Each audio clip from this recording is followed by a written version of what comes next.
On Flying Pig United with another little cheeky video for you. Yeah, are a few minutes late. Sorry about that, lads and lasses. I do generally try to get here on time, but stuff just seems to go wrong. So apologies for that, but we are here. We are a few minutes late. I hope you're all doing good this afternoon and are having a great day. Thank you so much to you all for stopping by. Smash the like on it if you haven't done so already and get involved. Almost did a food takeover. Yeah, I've been absolutely melting. But thank you, Mark Diaz, Mangashu, Footy Talk, G-Wolf, Royler Rodriguez, Mangashu 911, Waveform Multimedia, Mark Diaz, Michael Fletcher, Paul Vanderbeek, Mark Voot, Strip Bear, Ratface, Sarvulon, how you doing, Sar? Paul Vanderbeek, Raymond Moore, Oliver H, yo, Mark Diaz, Palmerius. Finally got a notification from YouTube. That is absolutely amazing. That is good news. Kayam, what's going on, bro? Tonk Nash, Strip Bear, Sarvulon, Joseph Adams, Footy Talk. Everyone, really appreciate you stopping by. Don't worry, Kayam, there wasn't really an intro today, mate, to be honest with you, bro, so you didn't miss one. Jamie Jones, how's it going? The Football Turf, hey Pig, hey Football Turf, ReRGV, Dizzy Red Devil, Jonathan Gallagher. What a bunch of legends. Thank you to every single one of you that's stopping in here and dropping by today.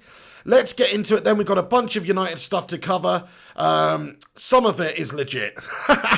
No, you know us. We like to only really talk about the major realistic stuff. But I mean, look, there is massive reports today coming out across many media outlets today that Manchester United make contact with N'Golo Kanté's representatives ahead of a surprise bid. So this has been reported far and wide. N'Golo Kanté, obviously Chelsea's central defensive midfielder, absolute beast, destructive midfielder, was at Leicester before, won the league with them, Chelsea bought him. He's just an absolute rock in that position for us, for them I should say. Could be for us, but in all honesty, look, N'Golo Kanté's a player that I've admired for very many years. But if I think it's realistic that Manchester United sign him, I have to say no, because I just can't imagine that Chelsea would want him to come to us. It would make no sense for them to strengthen a rival team, literally fighting it out for the top 3 or 4 position, really, to go and let them have a player like N'Golo Kanté who's going to be an absolute boss. Yes, he does have injury issues. Yes, maybe his best days are behind him, but certainly is something that we could be crying out for. I mean, I've been saying for years, United should go out there and sign an N'Golo Kanté type player. Well, there isn't really a better N'Golo Kanté type player than N'Golo Kanté. So it kind of makes sense if he was available to go and get him. And maybe Frank Lampard, having spent all this money, sort of having maybe a changing of the guard at Chelsea, so to speak, getting all these players in, different young players coming through as well, and he seems to give youth the opportunities here. Kanté does have injury issues, of course. He is on a big amount of money as well, because I think he's on somewhere in the region of £300,000 a week at Chelsea, and he's obviously a key member of the squad, but he's just not really been featuring that much recently because he's pretty much got injury issues. Lampard's obviously got other players in front of him. He's sort of fallen down the old pecking order, so to speak, at Chelsea because they've spent a shit ton of money and they've got a bunch of players in. And in terms of Frank Lampard wanting to keep Kanté around at the club, I mean, we don't actually know if that's 100% true. He seems to be like playing Jorginho and Kovacic in the middle of the park, and Kanté's not really getting much of a look in. So we'll see. You know, you never know if a great player like N'Golo Kanté wants to leave Chelsea and he's available, then Manchester United should do everything we can in our power to get him. And it's not beyond ridiculous to think that Chelsea would actually give him to us because they sold Juan Mata to us. They didn't have to sell Juan Mata to us. That was even more weird, if you ask me, at the time, because Juan Mata, the first 2 seasons, I think it was when Jose came in and he just decided, now Juan Mata's a little melter. I don't want him. I'm going to sell him. Even though the first 2 seasons before then, Juan Mata had actually won the Player of the Season twice in a row for Chelsea that year. So that was really strange when you actually think about that, us getting Juan Mata at that time and them choosing to sell them to us when they could have sold him abroad.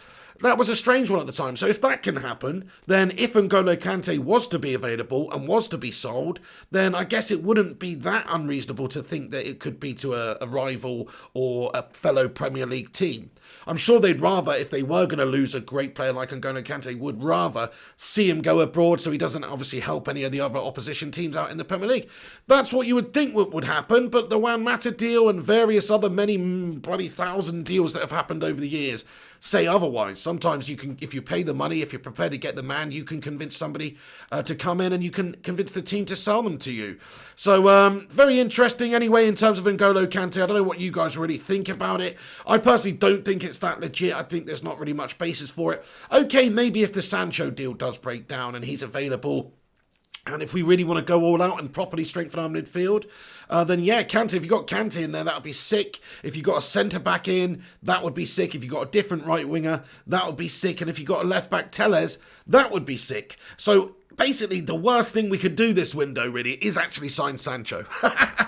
Because even though he's obviously a world-class player, it's not the worst thing we could do, because we'll have that position nailed down for the next decade with a generational talent.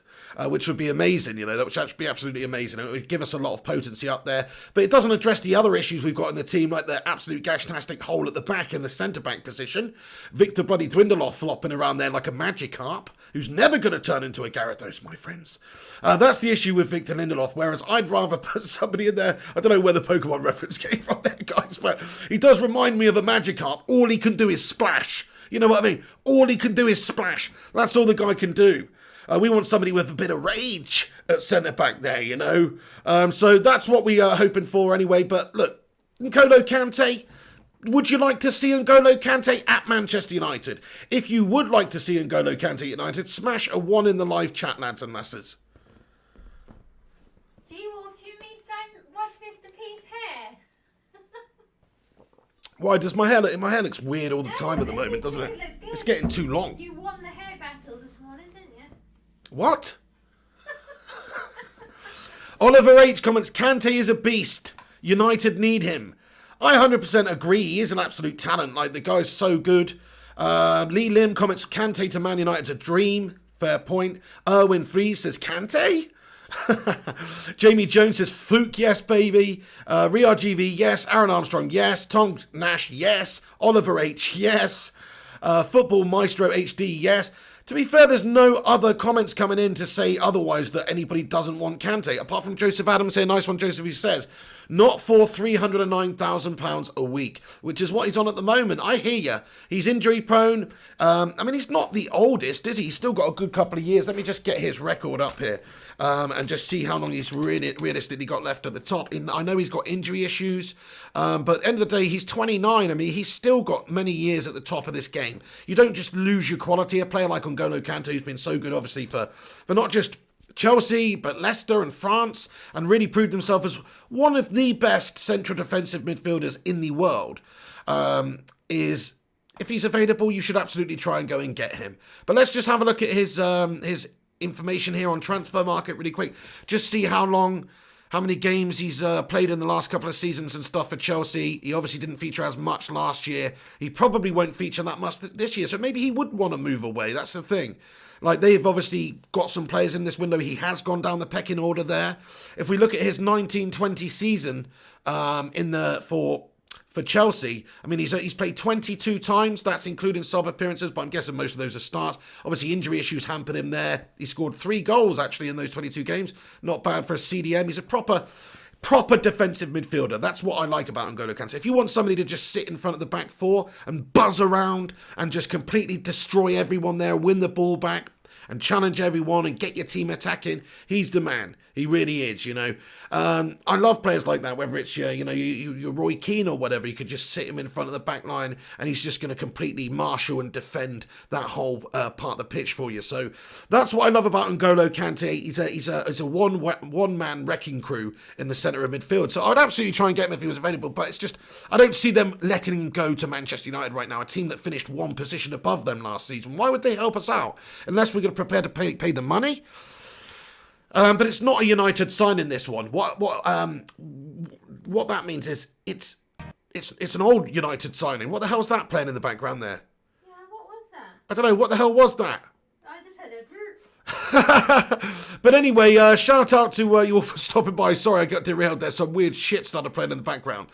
Kanté, though, yeah. Look, I'd love to see it, but Chelsea have got a bunch of different players there now. Think about it. They've got Ross Barkley, they've got Kovacevic, they've got Jorginho, they've got Mount, they've got Havertz, who's just come in. They've probably got a bunch of others. I can't even... Billy Gilmore, that young lad. But they have got a lot of options in the midfield there, and Kanté's definitely going down the pecking order, man. I know he's 29. I know he's an absolute bloody Cloud Makalele of a defensive midfield maestro for them or whatever. But you'd think that maybe he would want to leave if he's not going to get the game time. You'd think Lampard would be open to accepting, and Chelsea would be open to accepting a bid for him if that's to be the case. If it's from United, though, maybe that's where it'd fall down. If I was them and a bid came from Juventus or Inter or a Spanish side or anyone else, I would rather accept that offer even for less money, to be perfectly honest, for N'Golo Kanté right now, because you don't want to strengthen out an opposition team. Nice one, guys. So there's over 150 of you tuning in. Thank you for stopping by and getting involved this afternoon. Smash that thumbs up button if you haven't hit the like already. That will help this stream upload. Hit the like out of it. Roy Keane 2 foot Alfinger Haaland it. And get involved in the comment section. Lucy Galbraith, what's crack-a-lacking? She says Chelsea signing Rice. Yes, they've also been linked with signing Declan Rice, haven't they? So look, Lucy, as ridiculous as this sounds, N'Golo Kanté, it sounds like a dream. It sounds like a dream signing. Because like I said, I've said previously, we should get an N'Golo Kanté type player. Well, he is N'Golo Kanté, so it's a dream signing. If it was possible, I'd love to see it happen. If they did sign Declan Rice, it just goes to show you, crikey, really, realistically, N'Golo Kanté is really down the pecking order, and he's probably going to be sold. So United should get the checkbook out and buy him. And that's even if we do get Jadon Sancho, because Jadon Sancho, yeah, that's a ridiculously good deal. But if a player like Kanté becomes available, I mean, that you should do everything in your power to get him. That's exactly what United need. Thiago would have been great. He really would have. And that's another similar sort of situation where he became available. And obviously Liverpool ended up with him. But Kanté actually is more of what we need. He's actually more the player than what we need. Because in terms of creative midfielders, United are actually all right. You know, we've got Bruno, wonderful creative midfielder. We've got, of course, Pogba. On his day, he can create as well as anybody. Donny van der Beek now. Matic is 32 and aging. He's the guy we've got to replace. That's the position we have to do better in and have more depth in if we're going to handle it over the season. And Fred and McTominay, obviously, your sort of utility box-to-box sort of players that can do a bit of everything. So, yeah. I do think that would be a brilliant signing, it'd be a dream signing, but it's massively unrealistic just because it's Chelsea. But it's more realistic than some of the shite we've been linked to this season. Just because, like you say, they are linked with Rice. They do have a lot of midfielders there now. He probably will be looking to move reasonably soon then if he's down the pecking order with Lampard. And they sold us Juan Mata a few years back. They sold us Juan Mata, who was their player of the season 2 years in a row. So why wouldn't they maybe sell Kanté to us? What do you guys think then? Let's have a little vote. Smash a 1 in the live chat if you think Kanté's coming to Manchester United. It's BS, isn't it? Smash a 2 in the live chat if you think no, it's definitely not going to happen. To be fair, it's not the strangest thing that could happen. Aaron Armstrong says 2. Seaborn Gracia says 1. Maurice Varela says 2. Mangashi with the 2. Roller Rodriguez with the 1. Riyar GV, how you doing? And Teddy Savala getting in. Great to see you, lads. Palmerius with the 2. Ranchi Firehand says, when will Ed wake up? I don't know, mate. I think he's just like, he wakes up when you go to sleep, mate. That's the problem, because he's Eddie Kruger, mate. And he comes and haunts your dreams. Ahmad, what's going on, dude? Lynette Giggs, how are you? She says, boombastic. Nice one, Lynette Giggs. Thank you for getting in here. Hey, Gungshi, what's going on, bro? Our man in Taiwan. Gungshi, he says 2, but I'd take him. Absolutely, yeah, that's the thing. That's my view as well, 2, but I'd take him. I don't think it's going to happen because of all the other reasons we've mentioned about. Probably the biggest one for United, let's be honest now, and United's bored and everyone, is just the money involved. Especially if we're getting Sancho. I could see it happen if we didn't get Sancho. But especially if we're getting Sancho, they're not going to go and pay somebody else a few $100,000 a week. They're not going to go and pay the initial money that's required to go and convince Chelsea to sell Kanté to us, I don't think. I think it's more realistic that Manchester United would pursue more bargain signings, other signings, maybe like Josh King or some melter like that. I don't really see us going for Kanté, a really peak player, somebody in the peak of their powers. Okay, he does have some injury concerns here and there, but certainly somebody in the peak ages of their powers, still 29 to 33. He's going to be still pretty bossing over out there, I think, unless he has really bad injury concerns. But that is a factor. But marketability-wise, all of that stuff, French player wise, that's great as well to have that French player link as well. You know, great teammate there for Tony Martial, etc., etc. So there was a couple of good positives about it, but just the realistic possibility of it is not that high. I'd love to see it though, guys. Hey, Andy MUFC fan Hammond, I'm doing good. How are you? 11 Ken 11 Dara Azibi. What's going on? Jesse Montwady. Hello. He says we should play academy players. Like Garner. Yeah, Garner's doing. I heard Garner had a really good game the other day. Obviously, he went on loan to Watford, didn't he? And I heard he bossed his first game out there for Watford. So he's definitely one for the future. But that's the good thing about letting these players go on loan. James Garner's not going to get game time at the moment with this midfield that we've got right now. He's just not.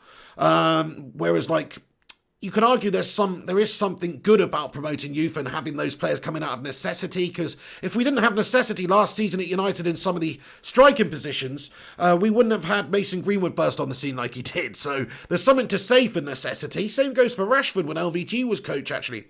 He was brought out of necessity. So yes, like sometimes that does help discover these great gems that can go on and step up to the mantle, and sometimes it's who's a big game player. It's not just about who's got the quality as a youth talent. It's about who can do it on the biggest stage. And that's a big factor. And to find out, you need to play these players. But it's certainly good that James Garner's getting the game time anyway. Billy Sheeran says Tonali would have been a great signing for the Matic position. 100% Sandro Tonali, Billy Sheeran. Yeah, absolutely great young talent. Never seen him play a whole lot, but I've seen a few games of his, and he does look like a great player, and he's just young. And I signed him on FIFA, and he turned into a boss. Michael Fletcher, how you doing, Mickey Fletch? He comments, our best transfer window for me is 2 different centre-backs. We have cover everywhere else. It's a great point you make, Michael Fletcher. Those are the facts. I mean, that is our weakest area. Happy birthday, Dawn! Happy birthday, Ice Queen Gaming. Everybody, stick that birthday cake emoji in the live chat for Dawn. That's right. Happy birthday, Dawn. Many happy returns to you. Thank you for getting in here on your birthday. Hope you have a great day. Legend. But yeah, okay, so I see what you said, Michael Fletcher. I mean, are you saying we should bin off Harry Maguire then? Because we spent £80 million for that tombstone head. £80 million. Can you believe that? We can't just bin him off like that, can we? We've all been saying for a while we need to find out how it works when we put somebody with a bit of pace next to Harry Maguire. Somebody who can maybe complement Harry Maguire, who can combine well with Harry Maguire, rather than having 2 players who are just too similar. And not in good ways in terms of Lindelof and Maguire, because Lindelof's great on the ball and stuff, but he's not even good in the air or defensively like Maguire. So we need somebody who's better defensively. We need somebody who's better one-on-one defending, who has more pace, who's just a better read, has a better read on the game, and is better in the air at clearing the ball away and stuff, because that's another weakness of Victor's. So yeah, I mean, I don't know, guys. I mean, that seems a little bit extreme, getting 2 in. I still feel we have to stick with Harry Maguire because of the fact he's our bloody captain still. The fact he's our bloody captain makes it a bit difficult. Even though Bruno should have been made the captain, in my opinion, for these very reasons. Not just based on captaincy reasons and leadership reasons and deserving reasons, but also based on footballing abilities, in all honesty. I think your captain should be one of the best players in the team, absolutely. And I'm not sure if Harry Maguire is that for us right now. Where do you guys stand on Mr. Slabby Maguire then? Let's have a little vote in the live chat. Smash a 1 in the live chat if you think absolutely we should stick with Slabby Maguire. Give him a chance. Let somebody come and aside him and see how he does. Or smash a 2 in there if you do think he's just not up to the standard either, and we do need two centre backs coming in. 1 for keep him, 2 for replace him. Seems a bit crazy to be voting that, but that's the opinions of some people. To be fair, some people have this opinion that that's the case. Yeah, nice one. Mark Voot, how's it going, man? He says, enjoy your meal, Dawn. Absolutely. Have a great birthday, Dawn. Enjoy your... She's 40 years old today. Get in there, Dawn. Stick the birthday candles emoji. Is there one of those? Balloon emoji in there. CT, how's it going? Football Maestro, Ebon Kingsley, Ewan, Al Altamimi, Cristiano, Daniel, Magnus, Eriksson. He comments and says, I think Harry is too slow, but he is trying hard. I respect anyone who tries hard. Good shout. Yeah, fair play to you, Magnus. You know, you're right, I've got no concerns about his effort levels or his motivation out there, even if he's just thinking about his next party island adventure out on Mykonos. You know, he seems like he is committed out there. But the problem with Maguire's just not bloody good enough. Like that performance the other day. he was good for 90 minutes of the game, actually. Not good, but he wasn't terrible for 90 minutes of the game. But ultimately, in the final key moment of the game there, very nearly cost us the 3 points. The ball comes in and Harry Maguire just does not deal with the ball. It was ultimately gash from him. Terrible defending, and that they scored, and that was going to be the end of the game, 2-2. They'd actually scored, I think it was 20 seconds after the end of stoppage time. But because of the goal, you got to add 30 seconds on. United got it up there. Van der Beek got a ball in. We won a corner. And then, of course, the rest is history. Maguire had that header, and it was handball from Neil Maupay. And then it was put away by Bruno Fernandes at the end of the game. So we did get the 3 points. But if not for that crazy moment where we basically scored a penalty after the game's finished, then we'd have lost the 3 points in that game, and it would have been a lot down to Maguire. So yes, look, Maguire did have a good positive influence in the game, if we're being honest. It was an up and down. That's what I'm saying. He was good for most of the game. He's had a hand in the goal. He put the ball in the back of the net, as far as I'm concerned. I know it went down as an own goal to Dunk, but really it didn't. I thought that was a Harry Maguire goal. I thought he got stitched up on that one, to be honest, because he's basically pushed Dunk's foot out the way and put his Toby on it. So I personally thought that should have gone down as Maguire goal. He scored that, in my opinion. So he had a good influence in the game. He also won the header right at the end of the game. And if there wasn't a handball, who knows, it might have gone in anyway. It was a great header, but it was cleared off the line, actually. But the fact is, he won the header. So he did have an influence on the game in a positive way. That's what I'm saying. Very good, but too inconsistent. One silly, stupid schoolboy moment that gives him a goal and could have thrown the game away. There is a few twos coming in here, It's actually more split than I thought it was going to be. I thought most of you guys would be voting for Slabby Maguire to stay and remain, but actually a lot of you have just already lost faith in Harry Maguire, it seems. A lot of you can't stand that £80 million slab. Look at that. All those twos in there, hoping that he gets replaced. Becky Hope, how are you doing today, Becky? Hope you're well. Ebong, Kingsley, Ewang, I love the name, by the way, mate. He says, Kanté for Pogba, opinion.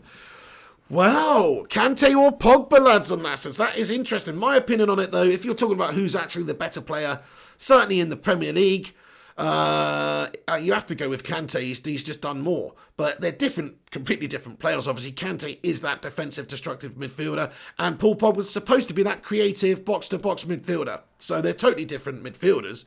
But who's actually the more consistent, or who's reached the highest heights in the Premier League? It's got to be Kanté. But actually, Paul Pogba isn't a ridiculously good talent. He's just too inconsistent for his own good. And he needs to sort his freaking life out, to be perfectly honest with you. He needs to get that consistency into his game. Otherwise, he can do one. Otherwise, we can sell him to finance deals for more players that will maybe do better at United. That's the thing.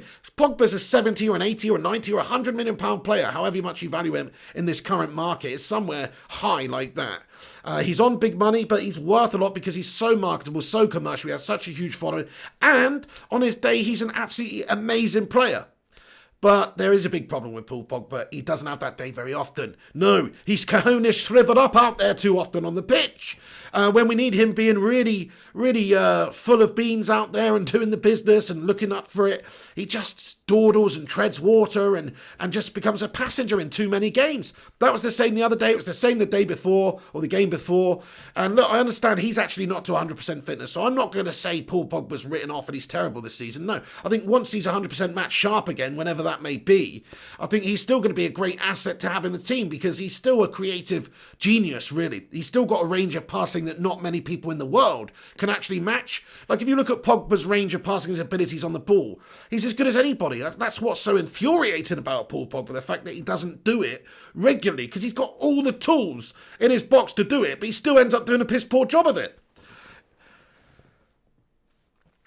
Paul D says, get out the style on time, pig. I'm working on it, my friend. Dara Azizi says, Liverpool v Arsenal should be entertaining. Absolutely, Dara Azizi. I don't know if I'm going to do a watch-along for it. I might do.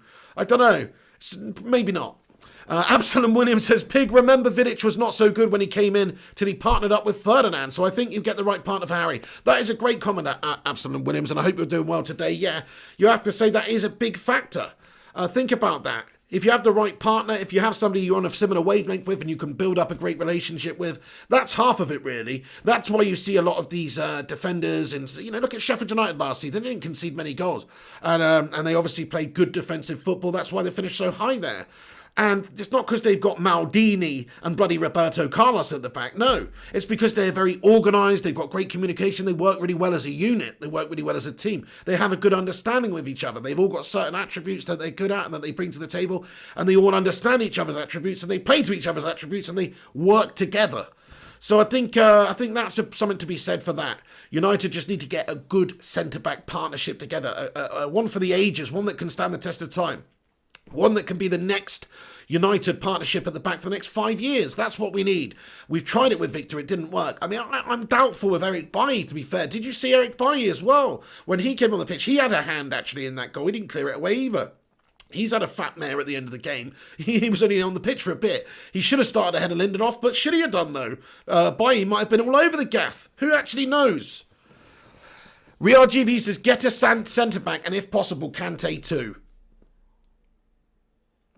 Thank you, guys. By the way, we've just smashed 100 likes on the video. If you haven't hit the like button on the video yet, please do smash the thumbs up, lads and lasses. That would be absolutely sick of you.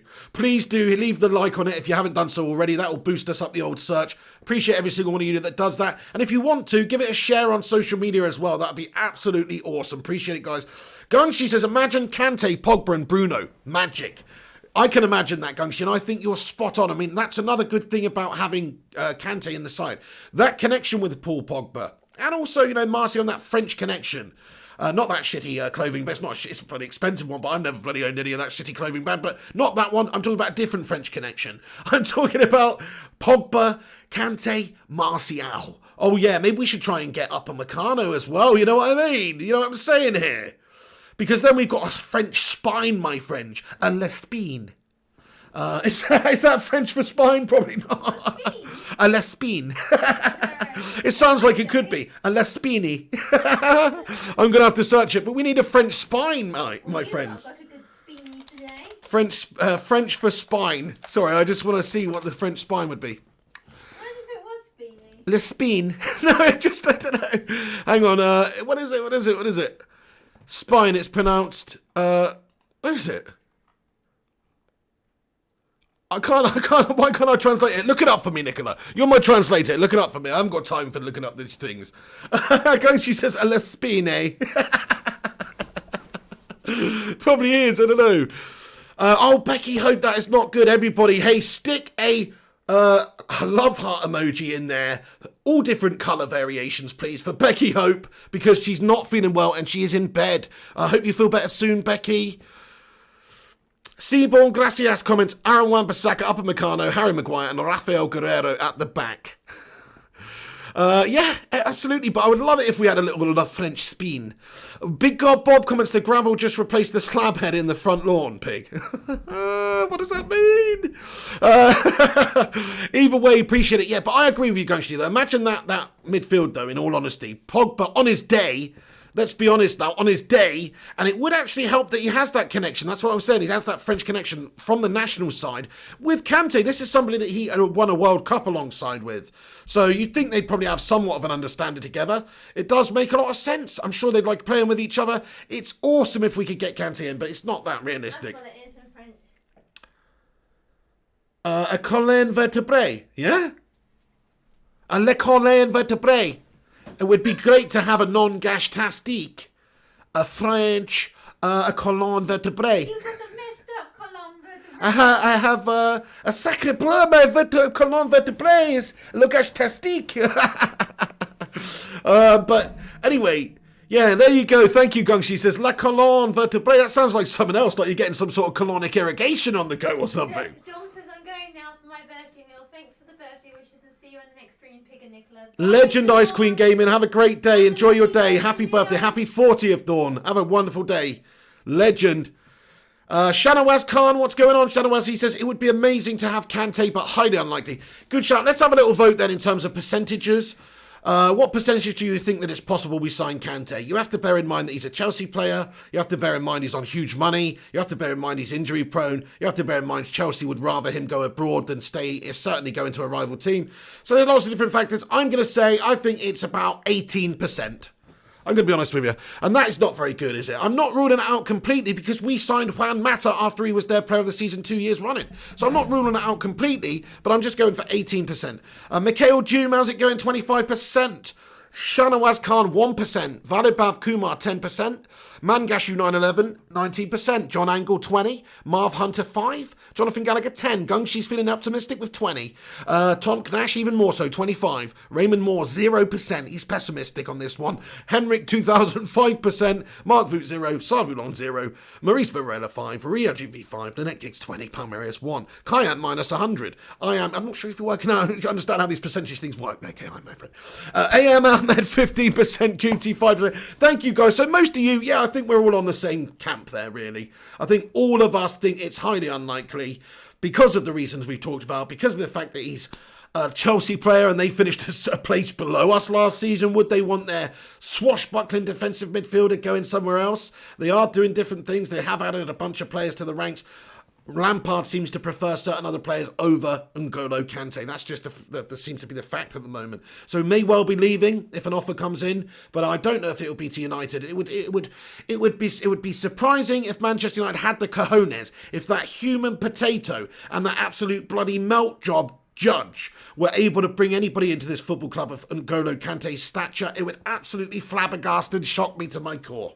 Because I just don't think they're anywhere near capable of bringing those guys in at the moment, which is why we're not, which is why we're shopping around in the bargain basement, so to speak, for fantastic players. Gungshi says, Pig needs to send Don Piglioni into negotiations with Fat Frank. There you go, mate, exactly. Fat Frank Lampard, you come to me on the eve of my Premier League game with Tottenham, and you ask me if I want to buy N'Golo Kanté from you. Well, I tell you this, Fat Frank Lampard. You do not ask Don Piglioni if he wants to buy anything. Don Piglioni will come and take it if Don Piglioni wants to, Fat Frank Lampard, just like Christine Bleakley. That's right, don't make any mistake about it. Don Piglioni knows a little thing or two about Christine Bleakley. Let me tell you this, Frank Lampard. Well, she's not bad, is she? Very, very nice. I like her, yeah. Anyway, Don Piglioni does not feel good about the deal with N'Golo Kanté. We cannot pay the money for him, Frank Lampard. You come out to my house and you tell me that you want money for Kanté. Well, I tell you this, Frank Lampard. If you want to wake up in the morning and not have a horse's bed, if you want to sleep beside Christine Bleakley instead of that of a horse, then I would say to you, you must convince Kanté to come, Frankie. Anyway, RiarGV says, I miss FIFA nights. You know what, RiarGV? You're not going to be missing them much longer, mate. October 1st, baby! That's when we're bringing back the FIFA videos, because FIFA 21's out and we can play it for a little bit before it's officially out on the 6th or the 9th or whenever it's out. So pretty sweet. We're going to be bringing that back 100%. I'm going to be smashing up the new FIFA. Basically, when the first day, I'll probably play it for 10 hours, guys, or something like that. So check that out. Mangashu, have a great day, mate. You top bloke. Asaya Gear, what's going on, Asaya? He comments, forget it, Kanté won't come. We should have signed Mings, Ruben Neves, Sancho and Tellez. But the truth is, Man United's technical department also have big problems. We all know we have no playing style. I disagree. I mean, we were attacking the shite out of teams last season. I just think our style's really not there at the moment because our players are just looking crap. Like in terms of coming back fresh and fit and match sharp, they're just not there. Pogba, Marcel, even Aaron Wan-Bissaka, Mr. Consistent, with completely gastastic for us last couple of games. So we need to get them back to 100% match sharpness. We need to hope that they can really come back soon. But yeah, no, I know what you said. Like, in all honesty, this season we started badly, but the style was improving massively last year. I keep reminding people, can you stop rusting, babe? I keep reminding people that that last season what Manchester United did was change the style. We actually started to attack after lockdown. When we came back from lockdown, we were really good. Remember, Solskjaer set a Premier League record, that of which Jose Mourinho, that of which Pep, Alex Ferguson, whoever you bloody want to say, Rafa Benitez, whoever, Arsene Wenger, any of the top managers have never matched. And that record is, we won, I think it was, 4 games in a row, whilst beating the opposition team by 3 or more, with a margin of 3 or more goals. So we were battering teams up attacking-wise for a spell. We can get back to that. We were scoring nice goals too. But no, thank you for your comment, though. You know, not to shoot you down there. I just feel like we, once we get back to full sharpness and full fitness, we'll be much better placed to play better style football. I think the style is an issue right now, but once we're all back to sharpness, we can do it. Solskjaer definitely has to do a bit of improving and learning and working out how to get the best out of this team right now, because it's not working, and his tactics haven't really been too evident in the last couple of games. I'm not going to lie, we haven't looked good at all. But we still have to get back to sharpness. Yeah, Gungshi says Ndidi would still be ideal for us, I reckon. So true, yeah. Ndidi would be the best option because he's only young. He's 23 or 24, somewhere around that.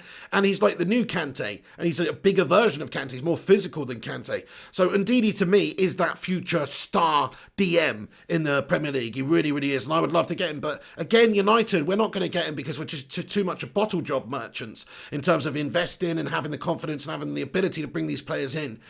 To be fair, it's always difficult getting these guys from opposition teams. That's why we had to pay 80 million for Slabby Maguire.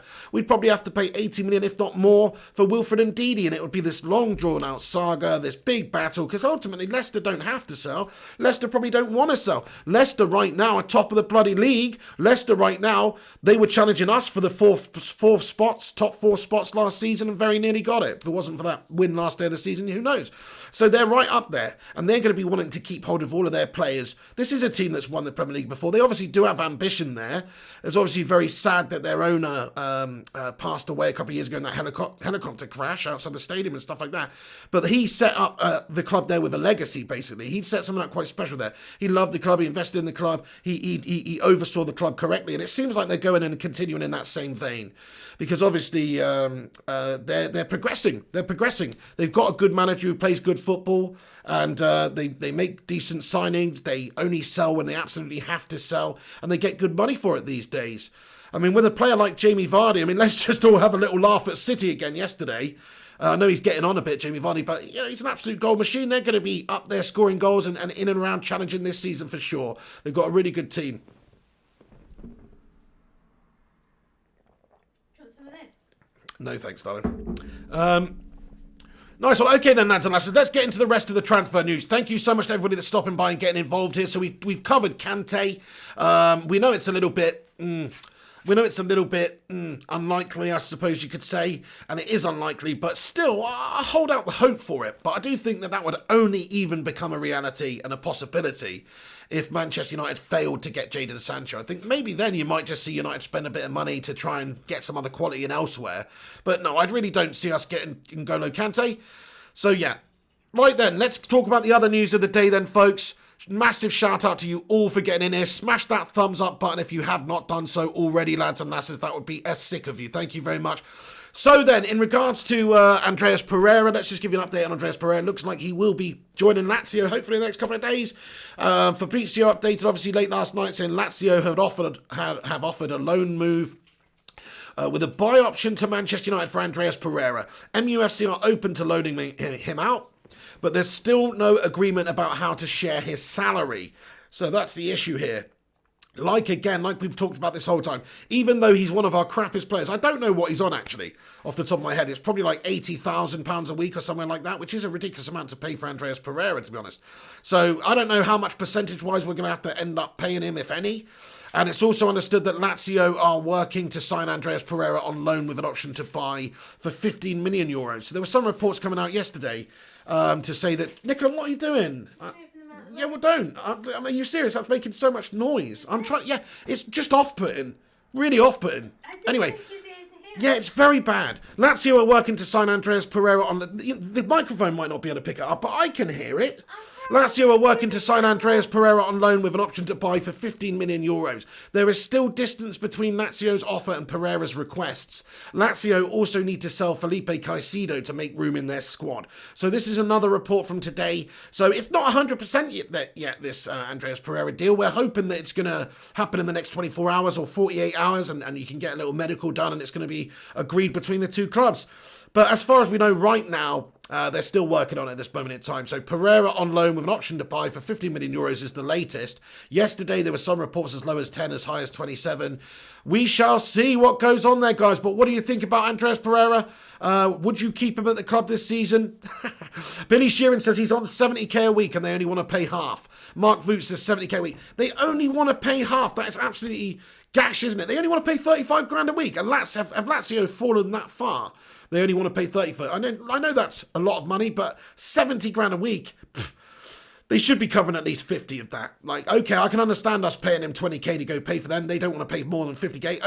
Only Manchester United would pay 70 grand a week for bloody Andreas Pereira. That's the facts. No other team in their right mind would pay 70 grand a week for Andreas Pereira. How is that man earning 70 grand? So you're telling me that twat takes home 35k a week for being as shit as he is?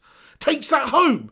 Bloody unbelievable, isn't it? Football's gone mad when bang average players like Andreas Pereira commanding 70,000 a week. Anyway, definitely you can't just pay him half of the money to go and pay for Lazio. That's crazy. They're going to have to come up a little bit on that one, I think. Savulon says Pele to sign for MUTV. Personal terms agreed. Kingdom Khan Captain says Mata following him to Lazio. You never know. I mean, it is a dumping ground for United Serie A in general. Hey, thank you to Eclipsed, by the way. He says, I didn't realise you hit 30k. Thank you, Eclipsed. Yeah, we smashed 30k on the channel. Shout out to the entire Bacon Brigade. Get in there, every single one of you viewers over the years. Thank you for getting in here. We are over 30k now. Lynette Giggs says it's 30k a week. Billy Sheeran says, nope, he's on 70k a week. That was his new contract last year. Who the hell in their right mind would give Andreas Pereira £70,000 a week to play for this football club? Can you believe that? That's a mind blower, isn't it? Stick a poo-poo emoji in the live chat for bloody Eddie Woodward. Talk about a director of football. More like a dickhead of football. That's what he is at United. He completely messes everything up. And that Judge Pratt, actually. And that Judge Pratt, his little right-hand man, or his left-hand man, or whatever the bloody hell you want to call it. Gary Finnegan says Lazio be a good move for him. He would get more playing time, and they also in the Champions League this season. Excellent. Yeah, good point, Gary. It would be a good move for him. He needs some playing time. It would be good for his career. Hopefully, with an option to buy, he does all right over there, and he can do, you know, and they can take him on permanently in the next summer. The Man You Gur says, oink oink 30k. Thank you very much for that, the Man You Gur, legend. James says, Ollie gave him a new contract. Yeah, he's had a freaking nightmare, hasn't he? Ollie going to sort of shat the bed on that one. That is a shocking amount of money to pay for Andreas Pereira. Thank you, Gungshi. He says, oink out to the pig and the BB. Get in there, Goggers. RP0D comments, good pig. Good work, pig. Always enjoy watching your stuff. Quick question, though. What has happened to the Pig and the Hen Show? The Pig and the Hen Show is no more, mate. I don't know how many times we're going to have to say this, but Henry's melted over there in China. I don't know if he's not allowed to do it. He don't want to do it anymore. Whatever. He just don't want to do it, guys. There you go, you know. He's a tit. No, he's all right, but yeah, no, he's just melted on that, guys. You know, what can I say? I try to convince him to do the show. What can you say? It's not going to happen. Sarvulon says it might in the future. You never know. Not ruling it out, but right now, I think he's got bigger fish to fry over there. If we're being honest, I think that's the truth of it. You know, he's moved to China. Things change. He's got bigger fish to fry. Simple as that. Anyway, Sarvulon says, wish I had a job where I got paid for not doing it. Phil Jones, you are my hero and inspiration in life. Dude, you can get a job where you get paid for not doing it. It's just called being a bum. You know what I mean? But it's not the best job. Phil Jones has got the best bum job in the world, though. The only best bum job would be somebody who, I don't know, like dress as Rachel Riley for the Countdown show or something. This is his face. That would be the best bum job in the world. But the actual best job in the world, yeah, Phil Jones, what does he do? Drives around pink Lamborghinis. He's a meme. He's an international walking meme, that man. And yeah, he gets paid very handsomely for doing it. So to me, Phil Jones does have the best job in the world. You're right as well. He gets paid to just fanny around and do nothing. It's unbelievable. Ryan Lee says, update on Tellez. We need the Brazilian flair on the flanks. Good shout, my friend. Let's get into the rest of the transfer news then. Sorry, folks, we keep getting derailed here, don't we? So Lazio offered a loan with a buy option to Manchester United for Andreas Pereira. We'll see what happens with that in terms of progression. And it's understood maybe there'll be a £15 million euro release, or not a release clause, a future fee, if in fact Lazio want to make the move permanent. There's also reports coming out today that Sergio Romero and Diogo Dalot are actually likely to leave Manchester United before the transfer window closes. I know a lot of people think Dalot deserves a chance, but I think if the option comes in from a club to sell him and try and recoup most of that money, then it does make sense to get rid of him, just simply because he's not going to get much game time at all with Telles coming in. We'll have two left-backs there who can tussle it out for that spot. We have Brandon Williams and Aaron Wan-Bissaka on the right. So just an update on that, but it does look like maybe, if we're being honest now, Romero, Dalot, possibly Smalling, and certainly Andreas are the most likely players to be going out this window. Unfortunately, there's other players that we want to see go out. People like Lingard, who may, you never know, it's not 100% ruled out, but not the likeliest. And people like Phil Jones and stuff like that, they're just going to stay more likely than not, because it's unlikely that a team will want to come in and invest anywhere near that sort of money for Phil Jones. I mean, Phil Jones is a good player, but he's not a United-type player, so the teams that are actually going for Phil Jones, who would be interested in Phil Jones, are more so those lesser teams. And if you're looking at Lazio, I don't think teams like this would even be looking at Phil Jones, because they're haggling over paying 50% of Pereira's wages right now, down to 35k a week. So even if they did that with Jonesy, are they going to be prepared to pay 65 grand a week to have Phil Jones in there doing his gurning impressions at the back? I don't think so. Okay then, so you want a Telles update. Let's just give you a little Telles update. There's not too much to update. I'd love to give you more of an update on it, but it looks like, personal terms are agreed, obviously, with Telles and his agent fees and all that kind of thing. That's all done and dusted and sorted out. United are still trying to reach this agreement with Porto at this moment in time. Hopefully, it will be today that it's announced. More than likely in a few days, probably knowing our board last bloody minute on deadline day. But let's hope for it today. Let's hope for it very, very soon. But there's bids for both players, from what we understand, what we're going for potentially, in terms of Sancho as well. But do we really know the full extent of it? We don't really know. That's the thing. We understand there's maybe a bid that's just happened for Sancho, but I don't really want to say that because I don't think it's necessarily true. The Telles deal, though, is really close. That's imminent, guys. That's pretty much going to happen. We just have to get the agreement in place. And to be fair, United have Porto in a really strong... We're in a really strong position against Porto here. We've got them bent over. They're going to have to sell him to us simply because...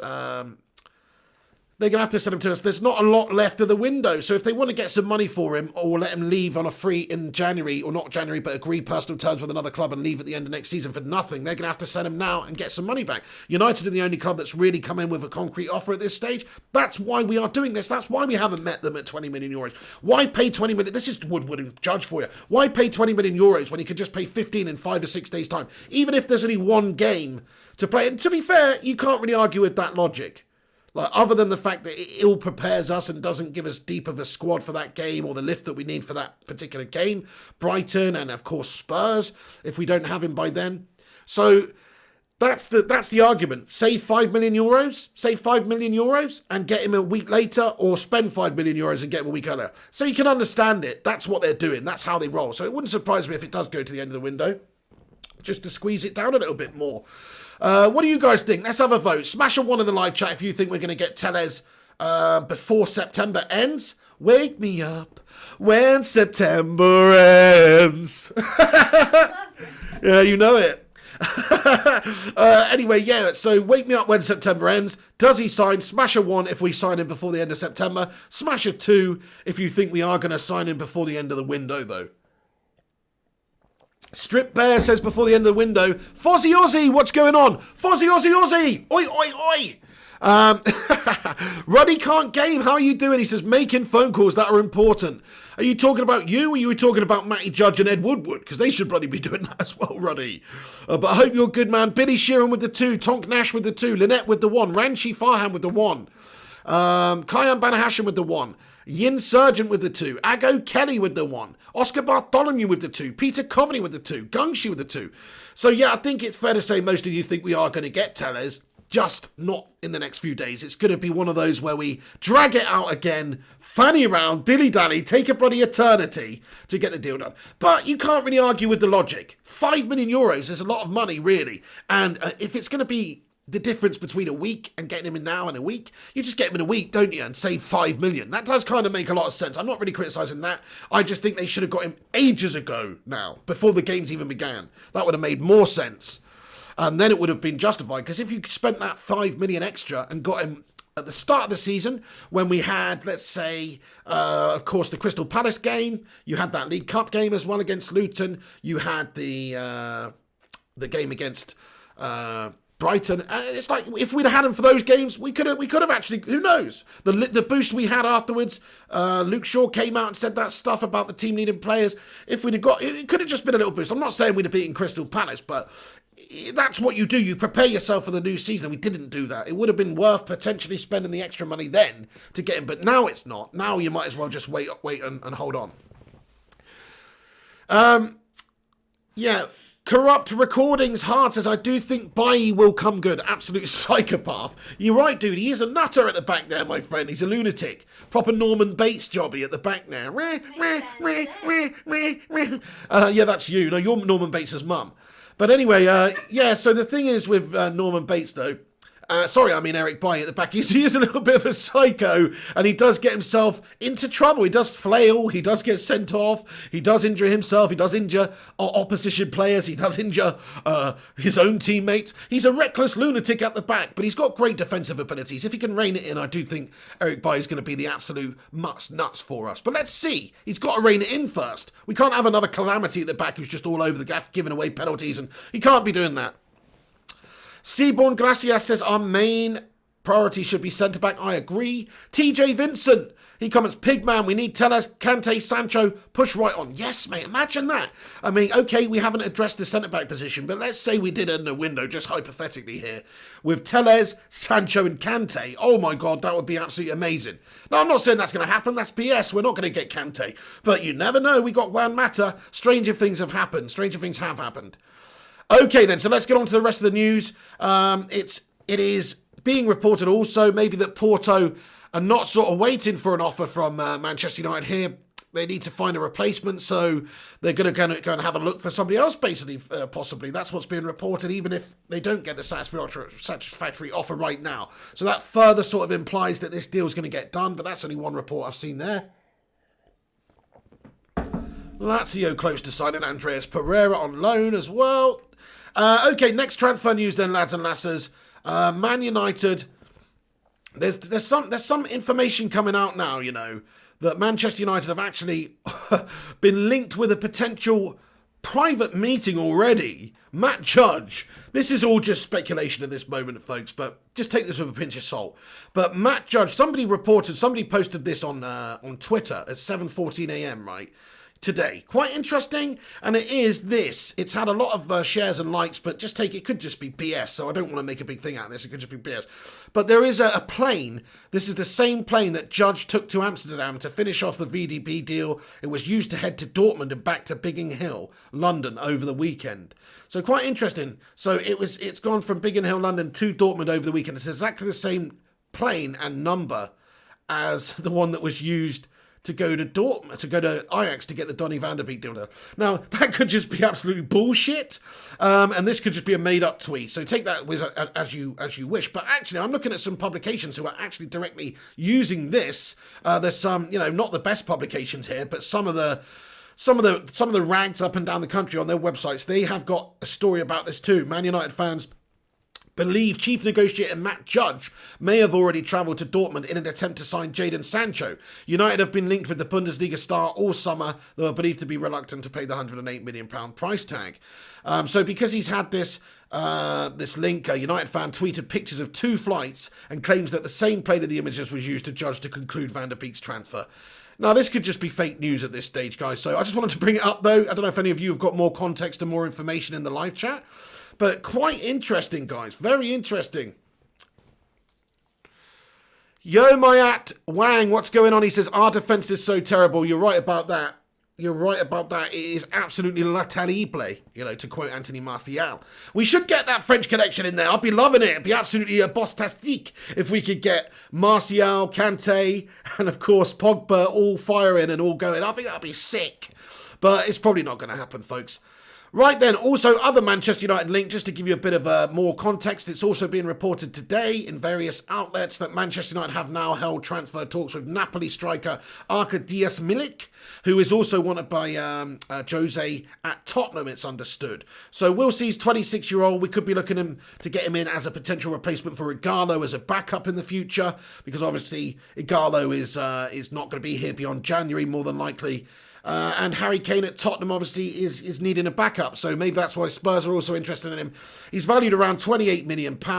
He's dropped down the pecking order at Napoli under Gattuso, but you know, he's still got a good record. He scored a combined 95 goals for them in his previous club Ajax, and he netted 14 times in 51 appearances for his native Poland internationally. So pretty decent player. There is some basis for a link there with Milik.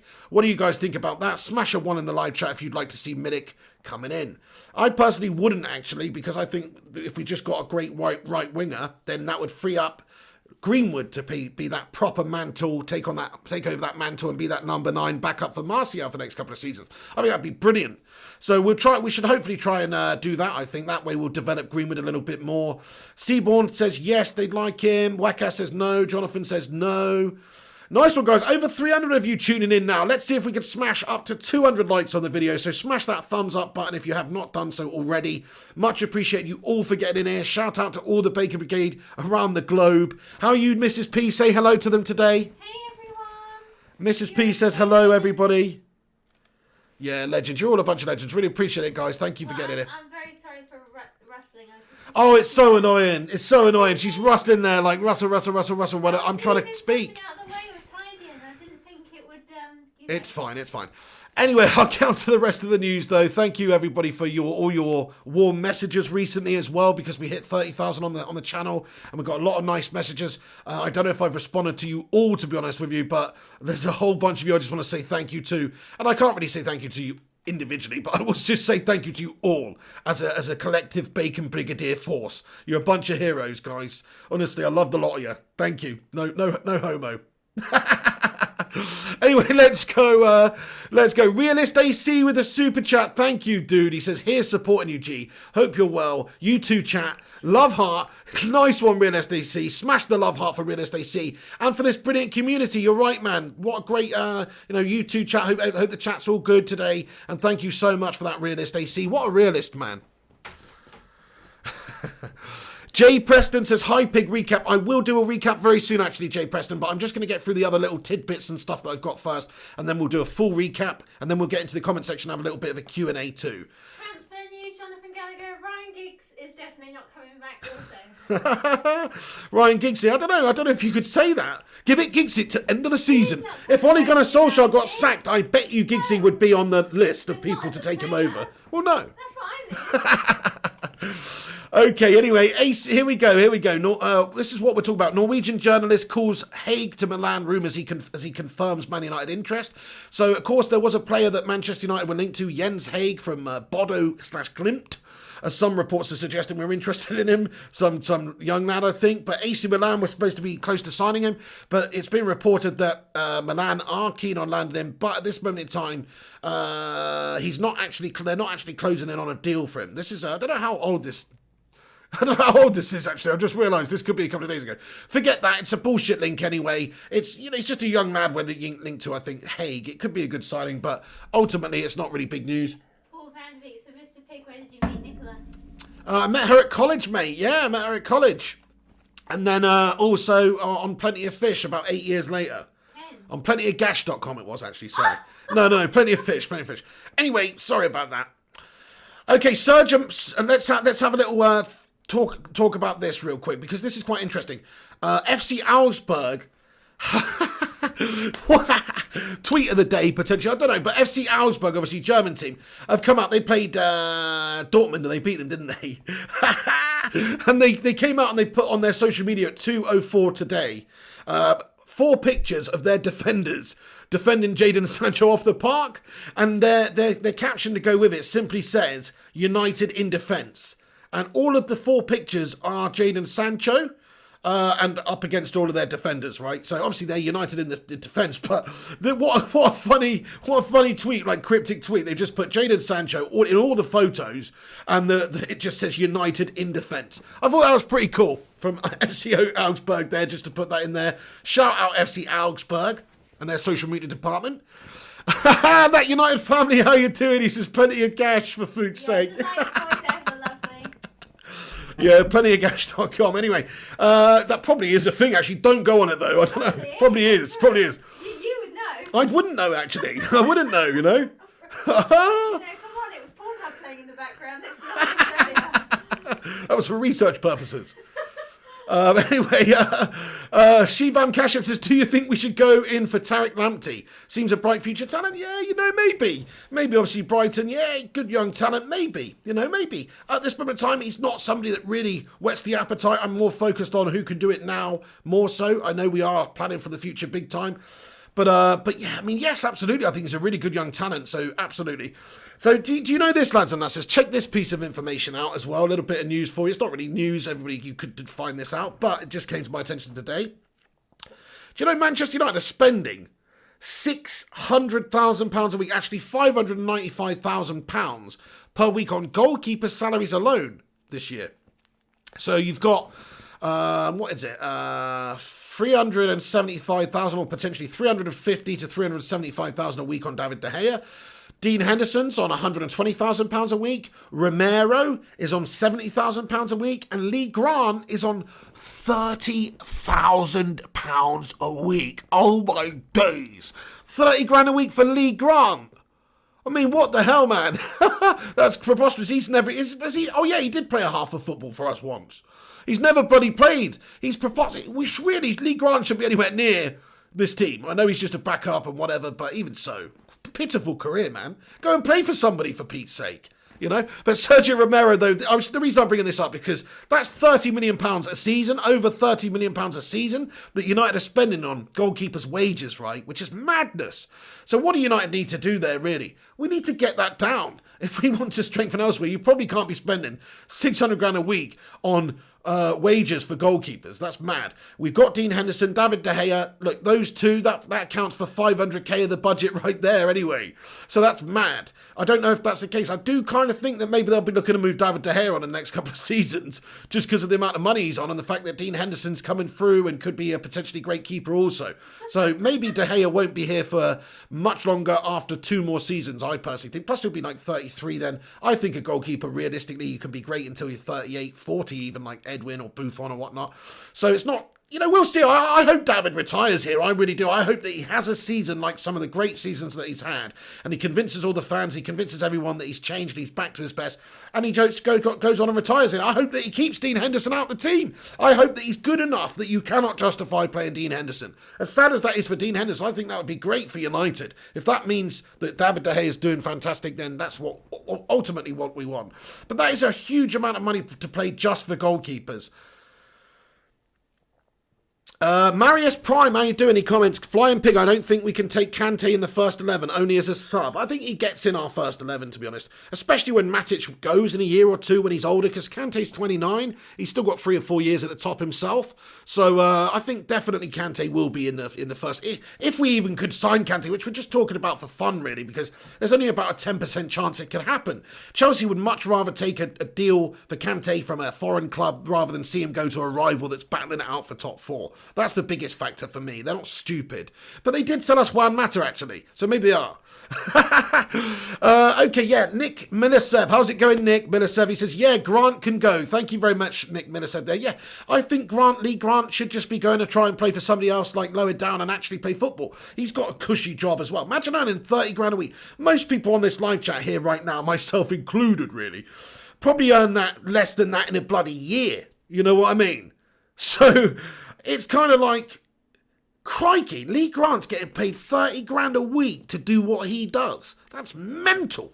Like, that's more insulting to me than paying Romero 70 grand a week or paying David De Gea 375 grand a week. That's more insulting to me that Lee Grant is on 30 grand a week. It's not as insulting to me that Phil Jones is on 130 grand a week, though. Bloody hell. Yeah, Tonk Nash says 30k to sit and do F4. He just basically trains. Does he get much games with the reserves and stuff like that? I guess he's got to, right? He's got to play for the reserves a lot. I don't really watch a lot of those games, if I'm being honest, so I don't really know. But does Lee can't get a lot of games for the reserves? Fucking hell, man. 30k, yeah, that's right, Tonk Nash. It's mad. Charlie MUFC ST says, Pogba's contract talks all gone quiet. I think he's going to leave next summer. Could happen. It could possibly happen. Paul Pogba has hinted at a move away previously. He does have an agent who likes to move players around to get shitloads of money. So it's possible. Crazy amount of money we're spending here.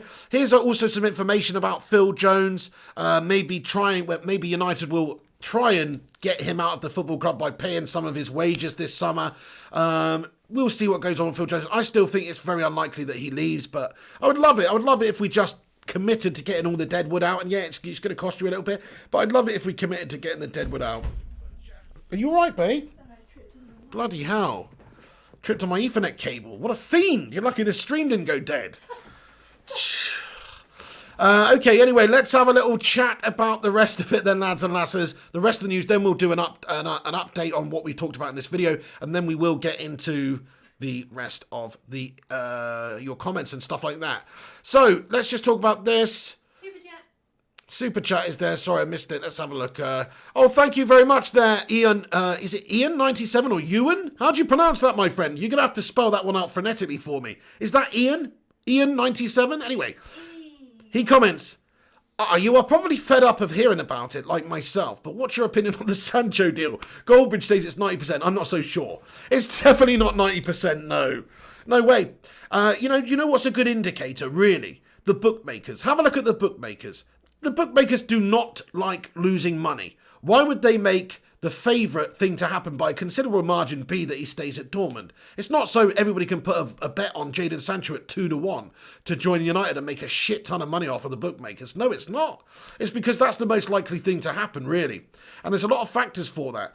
Dortmund have already said that they will not accept any less than 120 million euros. United had the opportunity to sign him for that at the start of the window when we didn't. They said if it wasn't done before the August 10th deadline for them, then they would not be interested in doing the deal and he would remain a player for that season. Those are things that they've said. That doesn't mean anything. That doesn't mean that they're not going to sell him. But the fact that United weren't prepared to go pay the money there, I don't see us going back and getting really close to what they valued him at. And who knows if Dortmund's stance has changed. Maybe it's too late now. They don't have time to get a replacement. Maybe they just want to keep him now until January. If Dortmund kept him until January, they get a fantastic player for a few months who could put them well on the way to competing for the Bundes this season. Well, maybe not, but, put them well on the way to doing well this season and get the goals and assists that he has done so far in his career. And then they can still sell him in January for 120 million anyway. It's Owen. So that kind of makes a lot of sense, Owen. Thank you so much, Owen, for that. Appreciate it, dude. Yeah. Look, I think, no, it's nowhere near. It's more like 40%. That's not to say it doesn't happen. It could easily happen, but it could also easily not happen until January. Or we could go in with an offer that's just not up to the standard that Dortmund are accepting. They don't have to sell him, guys. They've got a great player. Sancho's professional, I think. He's not going to throw his toes out the pram. I could understand this situation being more unpalatable for Dortmund if Sancho was kicking off and being a prima donna in the media. Oh, I want to leave to United and all that. But he's not. He said as much. As he's a Dortmund player, he will stay committed and be professional and play, and it's up to people around him to decide what happens with his future. He said as much. So we shall see what happens with Sancho. I personally think it's 40% that we're going to get him, 60% we're not. That's my realistic take on it. Everything has to go right. You have to have faith in Judge and Woodward. The only way I really see us getting him is if we go back and pay very close to it, go back with our tail between our legs, either pay the 120 million, pay something like 90 million pounds, 90 million euros up front, 20 million euros in a year's time. That's almost what they wanted. And maybe they would sell him to us, because at the end of the day, it's a pandemic. At the end of the day, their revenue's down just like everybody else's. They probably lost millions this year compared to what they usually do. So a great way for them to balance the books, not just balance the books, but make about 60 million pounds worth of profit, if all reports are to be believed that they're down about 40 million this year. Then they could just do that in one fell swoop. By getting rid of Jadon Sancho. So it's not unlikely either. It's one of those. It's 50-50 to me, 40-60 to me, really. I think, yes, there's a chance, but Everything needs to go right. We have to have faith in our absolute melter board to be able to do it. Have a vote then, guys. What do you reckon? Smash your percentage in there of what you think realistically is the likelihood that Jadon Sancho is coming to United. Put your percentage in there. Mine's 40%. 40%. Elijah Twinner Mitsiko says 100%. So you're convinced. I know Mr. Matty the Rushmeister. Shout out to Guru Rushmeister. He was like 99%. He's convinced it's going to happen as well. And he does have some good inside information and stuff like that. But you can never know. You can never know what's going on. Billy Sheeran says 50. Charlie Emery FC says 5. Mark Voots 100% sure. Gary Finnegan's 50-50. 25% says TJ, 21 Nick's 100%, Aaron Threx 30, Strip Bear 35. I mean, look at this, guys. It's very mixed, isn't it? Some of you are 100%. Dan Lake, Liam Hardy, R Kings is 50-50. Raymond Moore's like me, 40%. Shout out Raymond. Lynette Geeks, 70% sure. It varies wildly. That's the thing. It's so hard to predict what's going to happen. How do we know if our board are prepared to spend the money? How do we know if that's even really our top priority right now? We understand we're in for him because we haven't been seen going and doing any proper official business with any other football clubs in that position of the pitch. So it does make sense that we're still in for Jadon Sancho, and all reports have been coming out saying that we are in for Jadon Sancho, but it would not surprise me if we didn't even go in for another bid with Jadon bloody Sancho. You know what I mean? So I expect us to go and try, though. It's just whether or not we can get that deal agreed and get that deal in place, folks. Okay then, so what else have we got to discuss here? I think that's pretty much everything. Oh no, yeah, okay, yeah, N'Golo Kanté, French, no, that's everything, guys. So let's do a little recap and then we'll get into the comments section. So to give you an update on what we've discussed today, there's a link with Manchester United and N'Golo Kanté. Obviously, N'Golo Kanté has gone down the pecking order at at Chelsea, because they've signed a couple of new players. They got Havertz in there anyway. They've got Kovacic and Jorginho, and it seems like Lamps is favouring those guys at the moment, really. They've got Mason Mount, they've got Gilmore coming through. Maybe they're preferring to play some of these younger talents. Kante's on big money, £309,000 a week it's reported at.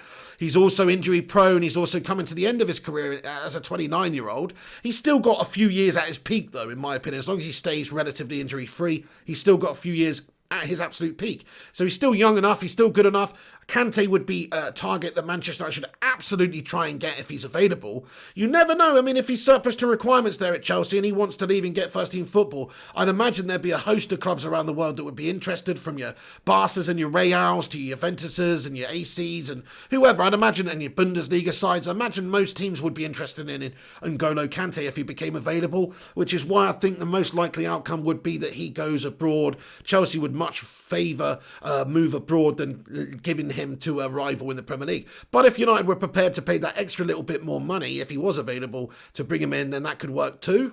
But let's be honest now, this is less than 20% realistic that Kanté comes to United because of those reasons we've talked about. We're not a type of club at this moment in time that wants to pay somebody 300 grand a week. We're not the type of club that's going to spend money on somebody who does have injury concerns, who's at 29 really. I think that if you look at the signings we've made, we're looking for players that are going to be here doing the business for a long time at this football club and are getting better. Kanté's a different type of signing, but because of how bloody damn good he is, he's definitely a signing that United should consider trying to bring into this football club. So if he was available, if we could get him, it's a no-brainer, get him. But the realism of it is low because of the fact that he's a Chelsea player, they won't want to give him to a rival, and our board probably won't spend the money to be able to bring this guy in anyway. Smash a 1 in the live chat if you would love to see Kanté at Manchester United, though. Jonathan Gallagher, are you dissing Woodward again? Good lad. Finley Patton says Kanté or Telles. If I had the choice out of the two, I'm going to be totally realistic and honest with you. I know the Telles deal's almost done, and that's looking really good, and I'm really happy about that, and what he will bring to the table I'm very excited about. But I'd actually take Kanté. I think Kanté would be such a great player to have for us. If you think about the midfield combinations you could have with Kanté in there, it's very sexy looking. You got Kanté, you could have Pogba, you could have Bruno in the midfield there. Proper stability to base attacks on. That's what I like about Kanté. Defensively, he gives you that foundation, that base to build on. He's so good. Winning the ball back, getting you on the attack. He can chip him every now and then too. So I think Kanté's just an all-round brilliant footballer. And you could also do, what else could you do? Kanté, Donny, Bruno, Kanté, Donny, Pogba, Kanté, Pogba, Donny. Kanté and Matic. Imagine Kanté and Matic playing together, man. Kanté and Matic. Oh my days, shutoutsville or what? Kanté and Matic with Bruno in front. Kanté and Matic with Pogba in front. Kanté and Matic with Donny in front. There's so many different variations you could do if you had this player. So yeah, absolutely. It would be brilliant. Hey, Ian Barron, I hope you have a great interview tomorrow. Job interview, mate. Good luck with that one, Ian Barron. Good stuff. I hope you get it, my friend. Paul Vanderbeek says, Mr. Pig, do you rate Declan Rice? I mean, I do, but I just don't rate him as highly as a lot of other people rate him. In all honesty, I just don't see what the big appeal and what the fuss is all about. I personally think there's definitely better defensive midfielders out there, such as Wilfred Ndidi. For some reason, Declan Rice gets this overinflated sense of esteem or something within the media and within the fan bases around the world because I guess he's a homegrown talent. I don't know. But to me, Wilfred Ndidi's way better player. So it depends, what you're on about. Elijah Twimat Seco says, Pig, Africa loves you. I love Africa too. Shout out to you in Africa, man. Thank you so much for getting in here today. And I hope you're all having a wicked day over there, Elijah. Gerard says, in Fred we trust. Kante's not needed. Yeah, I know what you're saying. Fred's a good player. Very good squad player to have. But come on, I think Kante's a bit levels above, if we're being honest, in terms of what he does. What I love about Fred, though, is he's good at everything. But I think if you're talking about Kanté in terms of just reading the game brilliantly and being that proper destructive, defensive-minded midfielder, that proper defensive midfielder, then he is that, and he's way better than Fred at that role. At that role. Okay, let's get into the comment section, lads and lasses. Shout out to you all. There's over 200 likes on the video. Get in there, my son. If you haven't smashed a like on it yet, leave that thumbs up rating. And also subscribe to the channel. If you're new to this show, smash that subscribe button. Click the bell icon to be notified when we post live. There'll be another transfer show tonight, potentially, actually. I'm not sure, guys. I might do the Liverpool-Arsenal game. What do you reckon? Would you want to watch that game, or should we not bother watching that game? I don't know. It's Liverpool and Arsenal at the end of the day. We'll probably just watch Liverpool beat Arsenal anyway, which I don't really want to watch. But I don't know, maybe. Let's have a vote, guys. Let's have a vote. Smash a 1 in the live chat if you think we should do the Liverpool-Arsenal watch-along later, or smash a 2 in the live chat if you think we should stick to regularly scheduled programming, which is a new potential update on a transfer. And of course, if there is any big transfer news before the Arsenal-Liverpool game starts, I'm not going to do it. But let's have a little vote. 1 for the watch-along for Arsenal-Liverpool, 2 for the transfer update, regularly scheduled programming. Oh, guys, you've split it down the middle again. That's so annoying. You haven't helped me at all here. I don't know, actually, there's a few more ones coming in now. Yeah. Okay. I think most of you think the Liverpool-Arsenal game, fair play. But obviously, this is a United channel, so that's the only gash thing about doing that. Nice one, guys. Thank you so much. Yeah, Jutarukuji says both. I mean, it's possible, maybe. We'll see. It's a similar sort of time I'd do it. But you're right, I could do the transfer one after the watch-along. Didn't even think about that. Finishes at 10. Transfer show at 10:30, mate. Good shout. A good shout. I like it. So rather than 9:30 with a transfer show, we'll probably do the transfer roundup at 10:30. I reckon that's a good idea. Yes, we'll do both. Jutarukuju. Nice one. I think we'll do both. All right then, folks. So yeah, get your thoughts and opinions in. I'll stick around for just about 10 minutes. What's the time now? Yeah, we'll keep this under an hour and a half today, definitely. So come on, guys, get your thoughts and opinions in, and anything you want to discuss quickly, and I will read them out. Mark Voot says 4-hour stream, Piggy. Yeah, well, that's nothing, mate. I'm the king of the 18-hour stream, bro. BG Christian says, both, please, dear Pig. Thank you, BG Christian. I shall try my best. Billy Sheeran comments, don't watch Arsenal v Liverpool. Seeing Klopp fanny around, I'd rather watch Matt Judge negotiate transfers. Yeah, plus I have to make sure I get my proper, daylight, sunlight blocking, UV blocking sunglasses on whilst watching the Liverpool-Arsenal game, because his teeth are like looking at the White Cliffs of Dover on a very sunny day, my friends. They're bright, to say the least. He's had too much peroxide, or what do they use to whiten teeth? Whatever the bloody hell it is. His teeth have been bleached too much, that guy. He needs to eat a few curries and stuff and have a few cups of coffee, that guy, just to bring them down a shade, because they are preposterously bright. Talk MU, what's going on? He says, Pig, I can see Arsenal doing Liverpool, mate. Arsenal have been doing well, haven't they? Yeah. Look, stranger things have happened. They've been doing well recently in a lot of games. They could do them. I hope they do them. That'd be brilliant if Arsenal did Liverpool. So yeah, maybe we'll watch the game tonight and we'll be rooting for Arsenal. We don't really do watch-alongs for many other games because obviously it's a United channel. But if it's big games like this one, and if it's games that have some sort of bearing on what might affect Manchester United in the league, I think maybe we should do them because it's just interesting. And like on Wednesday, I may well do the watch along for the Dortmund-Bayern game just because there's a few players United are linked with there. It's an interesting thing to look at Sancho and see how he performs as well. So stuff like that, random watch alongs like that we will do. Eddie A comments, Tellez is a beast. I'm glad we're in for him instead of that Reguilon melt. Yeah, I think he is probably I don't know. I mean, Reguilon's younger and has maybe more of a potential for getting better. But right now, who's the more experienced, better player out of the two with the best stats? It is Tellez. Neuralite Ahmed says, I think Liverpool are going to lose this match. I hope so. Get your predictions in for the game, actually, everyone. What's your score prediction for it? I'm going 2-1 to Liverpool, sadly. I just feel like Liverpool are going to still beat them. But you never know. TJ says, I've done Arsenal 3-1. Tenner on it. Wish me luck, Piggy. Let's hope so, mate. Let's hope Arsenal do win it. Good luck, my friend. Elijah would love to see Tellez coming in. Absolutely can't wait for Tellez. Jonathan Gallagher says, Pig, do a Phil Jones impression. There you go. Mick Muse says, Tellez is better. Ryan Berberspin says, no spamming, please. Mick Muse, he says, much better. Comedy Channels, how you doing there, Comedy Channels? Boom Chanka, how you doing? He says, they should have sold Pogba before COVID, 1984. What does that mean? But yeah, they probably should have done. They probably got over 100 million if they'd have sold Paul Pogba like last window or somewhere like that. But because of what happened, obviously his valuation has probably gone significantly down. But that's just the same with anybody apart from Jadon Sancho, it seems. Hey, Alan T, how you doing? He says, hi, Pig. The Glazers remind me of the two Muppets in the balcony before the programme starts. Yeah, those Muppets up top there. You're right about that in the, from the Muppets, yeah. Talk MU says 3-2 to Arsenal. Could happen. Elijah says Liverpool 3-0. Gabriel Lopez 3-2 to Arsenal. Dan Lake 3-1 to Arsenal. John O'Denton 3-2 to Arsenal. Powell Brick 3-1 the Gooners. Loads of people thinking Arsenal are going to win tonight. Fair play. Jay Finesse says Arsenal 2, Liverpool 1. 2 for Willian. Bloody hell. Ricky Swift says 4-2 to Liverpool. I'm still going with a Liverpool win. R King says 4-2 Arsenal. Fair play. Pretty mental. Most of you thinking Arsenal are going to win, but fair play. That just goes to show you the sort of form Arsenal are in at the moment. John Evans comments, Piggy and Porky's Corner for all your sporting needs. Oink oink.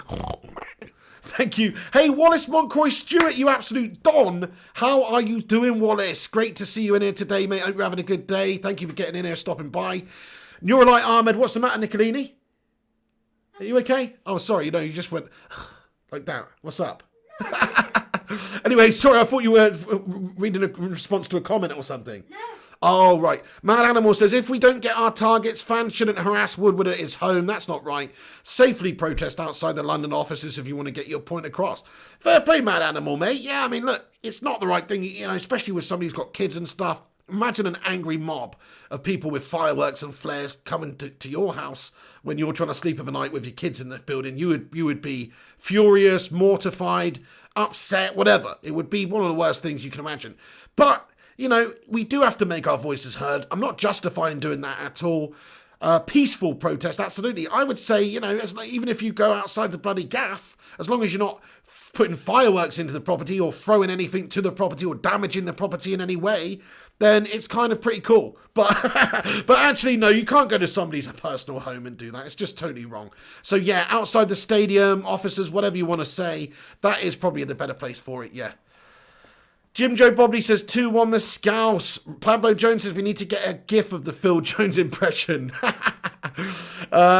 888 Leela. How you doing, Some 88 Leela? Great to have you in here. All here comments Augsburg trolling BBB, their recent post. I know, love it on that one. They literally posted saying United, what was it? United in defence, and it was 4 different pictures of Sancho being defended off the park by their Augsburg players there today. So a little bit cryptic, quite interesting. Dan Lake says, make a Glazers Out Woodward t-shirt we buy and wear instead of official one. That's a good shout, actually, Dan Lake. Bloody hell. What a great shout. That is such a good shout. Neuralite Ahmed says, hey, Pig, I'm just coming. Please, I want to know if Manchester United are willing to sign Sancho because I'm kind of lost. 40% we're going to sign Sancho, mate. Yeah, we still want Sancho. He is Ole Gunnar Solskjaer's top priority. In an ideal world, if we didn't have the Glazers, if we didn't have Woodward and Judge in charge of our recruitment and stuff, then we'd probably have Sancho by now. But this is the reality. The reality is our board and owners probably don't want to invest to get him. That's why we didn't get him at the start of the window. We'll see if they're prepared to spend that, but Dortmund want near to 120 mil. It all comes down on the money, my friends. The United Way, how you doing, the United Way? Great to see you. Pida says silent protest. That will do it. Well, the best way you can protest, I think, is to hit them in the pocket. But I know a lot of people are going to buy the shirts and all that stuff anyway. And that's just how it is. Ashley Jenkins says Kanté. Kanté would be a dream signing, but it's very unrealistic. I don't see them selling him to us. But you never know if the price is right, if we sweeten the deal enough and he wants to come, it could be possible. Mick Muse says, and thanks for saying my name right. And you do this. And do you think with just Sancho and Tellez, we can get a top 4 finish? Maybe with his Sancho, Tellez and Donny, if we have a good season, we could get a top 4 finish. But with all the teams strengthening around us and the start we've had, we do need some more players, really, a centre-back, really. Billy Sheeran said, Pig, what would your role be on Mrs. P's cooking hour? On Mrs. P's cooking hour, I would play the role of the rotisserie pig. I would play the role of the rotisserie pig. I'd just be on the background on a spike, on a spit, just going round. Just going round like this. Do you know what I mean? I'd just be a rotisserie pig. No, I'd make you put things with an apple in my mouth. Yeah, I'd just be like a dog's body, basically. Errand boy. Billy Sheeran says, Pig, what would you be your role on Mrs. Pig? Oh, sorry, yeah, you've just read that one out. Dan Lake says, Pig, hashtag Glazers Woodward t-shirt, make you rich, man. Fair play, Dan Lake. I mean, look, I'm not really all about that, my friend. But it's not a bad idea. I mean, it's not a bad idea, to be honest. I mean, I did have at one point a David Moyes out shirt. At one point in the past, it just said, keep calm and get Moyes out. Yeah. That's what it said, keep calm and get Moyes out. I think that's what I should remake that. Keep calm and get the Glazers out. Or some shit like that. Or just get the Glazers out. You're right, bro. Legends, a lot of you. Right then, who haven't I responded to here? BG Krishnan thinks it's going to be 1-0 to Liverpool. Transmation says, I'm sad that MSN is over now. MSN Messenger. Dude, why did they get rid of MSN Messenger if that's what you're talking about? That was sick. Everybody used MSN Messenger back in the day. It's still like, we've got Skype and all that shite these days. It's still basically the same. What happened to MSN Messenger? I think actually didn't Microsoft buy Skype. I think that's why. I'm not sure. I'm pretty sure. I don't know. Anyway, shoulder pain. Nick 21p says, hope Liverpool gets smashed tonight. Absolutely. Let's hope that they do. It would be great if Arsenal did win. We'd all be rooting for Arsenal tonight. Let's hope Arsenal get the business done. R. King says, why is Donny down in the pecking order? I think it's just because he's come into a new squad, really. We've got players who are on huge money as well in the midfield. People like Pogba.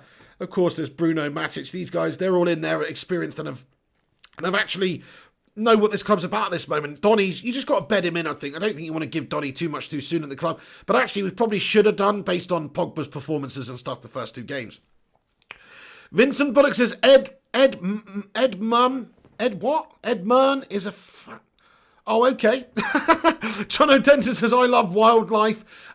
Strip Bear says, didn't the Glazers buy United on debt? Yes, they bought it with £800 million worth of debt money, my friend, and have been servicing that debt every single year. What a calamity situation. Tala Yakub says, MSN, Messi, Suarez, Neymar. Oh. I thought you were talking about MSN Messenger. You're talking about Messi, Suarez and Neymar. What a tit, I'm going off on Skype tangents. I did think it was a bit random. Like, why are you bringing that up during a football show? Hey, fair enough. Messi, Suarez and Neymar, that's funny.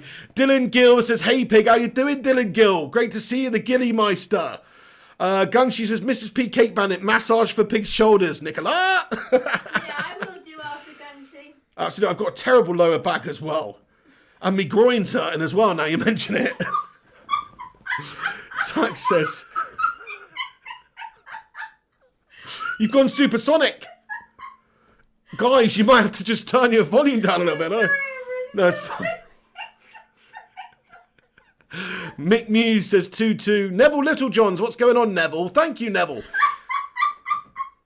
He says, love your videos, mate. Sensible news with a bit of a laugh. Keep up the good work, boss. Neville Littlejohns, thank you so much, Neville, mate. Neville, you're a top lad. Appreciate it, Neville. I love that name, by the way. It's a great name, it's Neville. Like Neville, Gary Neville and Phil Neville's dad. But anyway, thank you so much, Neville, mate, for that. Everybody, if you're new to this channel, subscribe. Hit that subscribe button. Click the bell icon. Get involved. Wackass at Crab's laughing. Mark Foos laughing. The United Ways has made a cup. Ollie knee sliding on one side against the Glazers green and gold badge in the middle, and Ollie as manager on the right with Ollie in We Trust over it.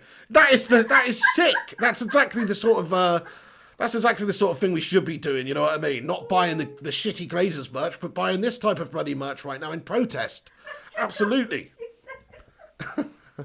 Ed Woodward says Zaha showed us the reason why we should never sell Pogba. Real GV says Nicola LOL. Ryan Barberspin says that cackle LOL. Talk MU says pig stop please. Kungshi says groin massage time for the pig. Smash a 1 in the live chat if you think I should get a groin massage. Just forget it. Two for what? Jesus, Nicola! Calm down, this isn't OnlyFans!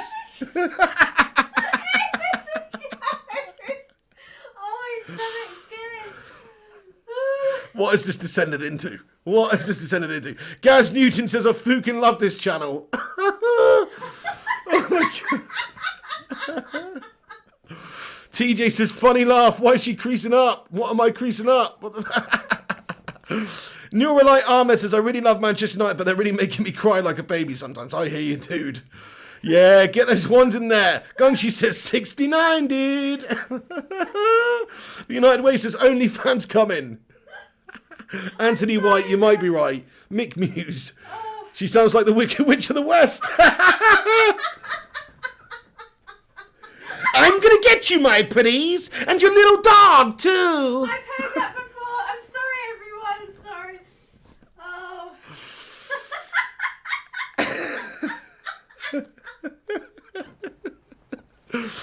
Yeah, you see, this is why we don't have her mic'd up, guys. This is why we don't have her mic'd up, and she's across the room. Stop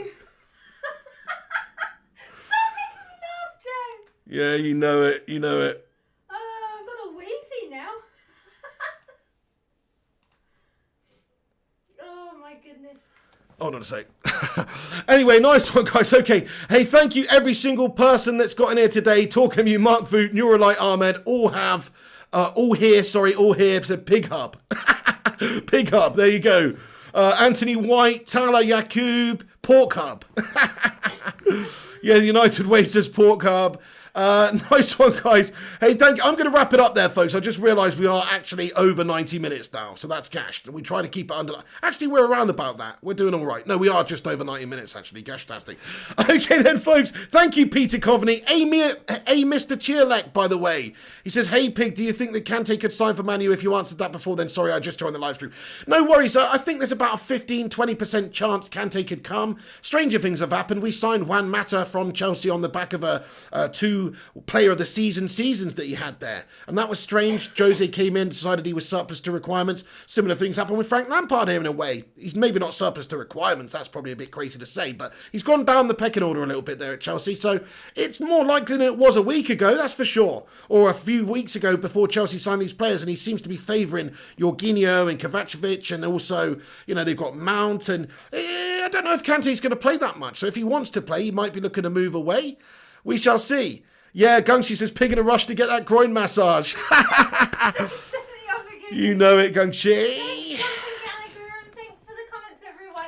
I'm sorry for laughing like that. It just really set me off. Great laugh, everyone. Really fun chat today. Thank you all for getting in here in the live chat. TJ Vincent, Anthony White, Mrs. P. Cake Bandit, Billy Sheeran, Talk MU, Chirao Anwar as well, Chirao, Jonathan Gallagher, TJ, Ed Woodward, Mick Muse, Rewang Jitchen, Beef Bully, The United Way, Pida, TJ again, Mark Foot again, Gungshi again, Dizzy Red Devil, well hello there. Our Kings, well hello there. James. Mr. Cheerlek, Jarvis Cocker, you legend Jarvis, Riyadh GV, Tally Zaman, go enjoy your massage, he says, thank you, Johnny Gallagher, Eddie A, Ryan Burberspin, Waka Sakra, Invincible, Kayam Ali, you have a cracking evening, Kayam, you legend. Okay, that's going to be it from me, but please come back in a few minutes, folks, and have your say Is that... What? have I not had the scrolling ticker at the bottom of this video the whole time? What? Oh, no. What does that mean? The scrolling ticker, don't worry. Anyway, do us a favour, guys. Smash that like on the video if you haven't done so already. Leave the thumbs up rating on it. Subscribe to the channel if you're new to the channel as well. Subscribe. We'll be doing a show tonight, as I say. We'll probably do the watch along for the Liverpool-Arsenal game now and then do the transfer news show, which we do every evening. We'll do it a bit later tonight, about 10:30 then. So we'll do that tonight, folks. Come back for that. Thank you for watching. Have a great day, everyone. Gungshi, you have a wicked day. The real Alex 2K Blunt, have a great day. Not yet, we haven't. We'll keep you posted, though, on this channel. Wahab Haviz, good shout out to you. Good to see you. John Evans as well. Blitz, what's crack-a-lacking Blitz? Fine, He says, imagine if we get Kanté, Tellers and Sancho. Dude, that would be an absolute bloody blitz this window, wouldn't it? Eddie Benson, Jay Finesse, Mark Vu, Ria GV, Chiro, Anwar, Kayam. Well, hello there. Mrs. P. Cake Bandit, Ed Woodward, Blitz, Dylan Gill, and Antonio Miller. Have a great day. Thanks, Ed Woodward. Thanks, Ryan. What? Don't thank Ed Well, Woodward. you're the one on the chair. Oh, okay. Well, that's the real Ed Woodward. That's Yeah. that's all he does. He doesn't actually get paid to do anything and get present. He's just fanning around on YouTube, seeing what people got to say about him, this egotistical prat. We'll get back to peanut potatoes then.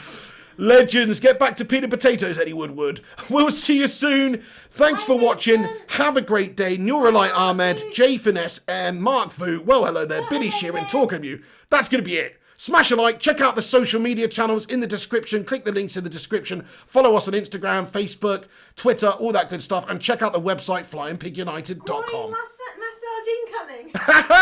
I'm going to change my name to Holden McGroin now. Guys, see you soon. Beef Bully, have a good one. Come back if I missed any of your comments in it. If you want to ask me anything, whack-ass. If you want to come back, have your say in the post-live comments, not in these live comments, after the show's finished, in the not live comments. Come back and have your say. Eddie A, Amici Kelvin, Peter Ronald, everyone, Gungshi, Ria GV, Eddie A, stay classy. This is the pig. I'll see you on the next one. Take it easy. Take care, legends. Take care, you absolute legions of Legionsville. Love to all of you. Love to all the BB. Seriously, you're a bunch of heroes. Thanks for watching. Smash that thumbs up button if you have not done so. That's the best way you can support this show. But these are the Patreon credits, just to say thank you to all the guys and gals that support this show on Patreon. By the way, I have made the video, but I didn't have time to upload it. So this will be upgraded very, very soon, folks. So don't you worry about that. I do want to just give a couple of verbal shout outs now, though, to a couple of people. Kelly Clough, Johnny Mounts are the latest patrons as well. And also, who have I missed here? I need to have a quick look and see and read out who I've missed. But these are all the names of the legends that are just legends. So thank you very much to you all for stopping by. But before I go, I do have to read these legends out too, because they're new and need to be added to the credits. But obviously that's going to happen very soon, folks. These people need to be added. Shout out to all these people. Let me just read them. Michael Collins, thank you, Michael Collins. Simon Cowie, Joseph Misco, Gaz Newton, Ollie In, I think that's Mr. YOLO Man. He's changed his name to Ollie In. Good man. Disco Dave, Nicholas Critchlow, everyone else. I think we've got everyone else. But yeah, thank you guys. See you later. This is the pig. Catch you later. Bye. And Mrs. P says bye. See ya.